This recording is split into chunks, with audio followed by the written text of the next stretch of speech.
আমরা গোপালগঞ্জ প্রযুক্তি ইউনিভার্সিটিতে এসেছিলাম। আমাদের কাছে কিছু অভিযোগ ছিল।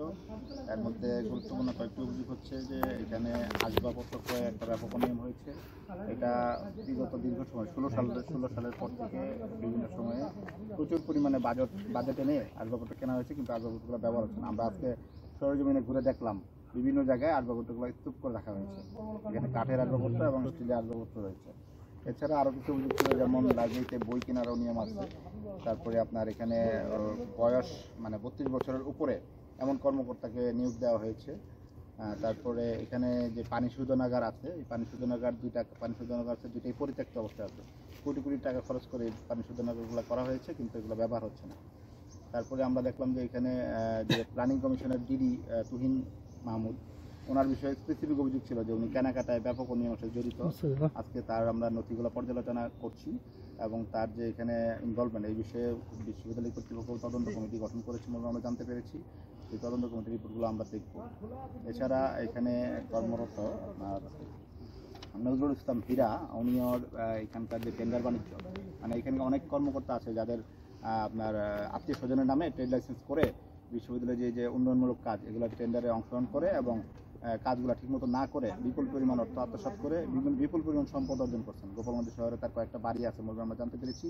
আমরা এইসব সার্বিক বিষয়ে দুদক কর্তৃপক্ষ হেড অফিসের বড় আমরা প্রতিবেদন দিব।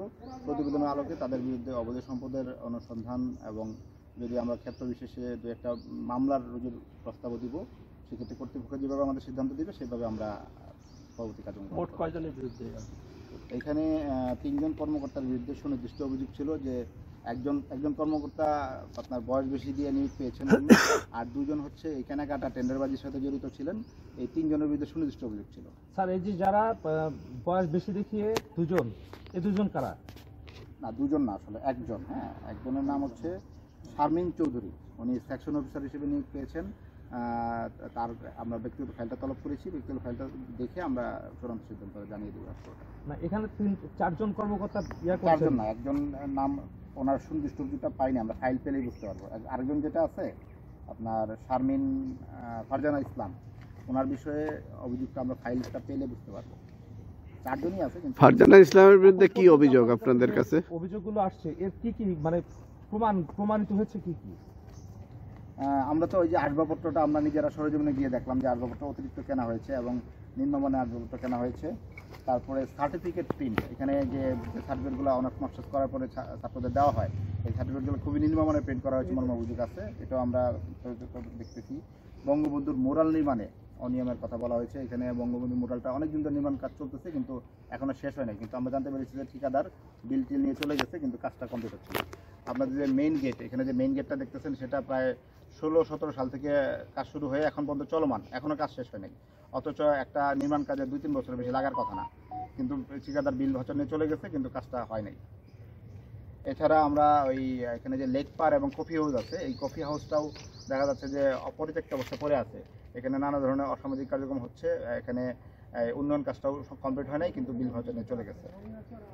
এছাড়া 2টা পানি শোধনাগার আমরা সরজমিনে দেখলাম। এই পানি শোধনাগারগুলো অনেক কস্টলি, অনেক টাকা খরচ করে নির্মাণ করা হয়েছে, কিন্তু এগুলো এখন অব্যবহৃত অবস্থায় আছে, জং ধরে গেছে, আপনারা নিজেরা থেকে এসেছেন। আর এছাড়া যে নিয়োগ বাণিজ্যের কথা তো আমরা বললামই।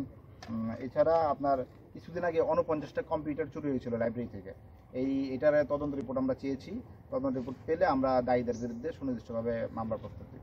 বই করার বিষয়ে কোনো অভিযোগ আছে কিনা? এখানে আসলে কারা জড়িত, এটা কাগজপত্র রেকর্ডগুলো দেখলে আমরা বুঝতে পারবো। তবে প্রাথমিকভাবে আমরা ধারণা করতেছি এখানে বিশ্ববিদ্যালয়ের যে কর্মকর্তা কর্মচারীদের একটা সিন্ডিকেট আছে, তারাই মূলত, কারণ ভিতরে বিশ্ববিদ্যালয় নিরাপদ, গেট দ্বারা আবৃত, নিরাপত্তা ব্যবস্থা আছে। তারপরও এখান থেকে 49টা কম্পিউটার একযুগে চুরি হওয়াটা এটা অস্বাভাবিক।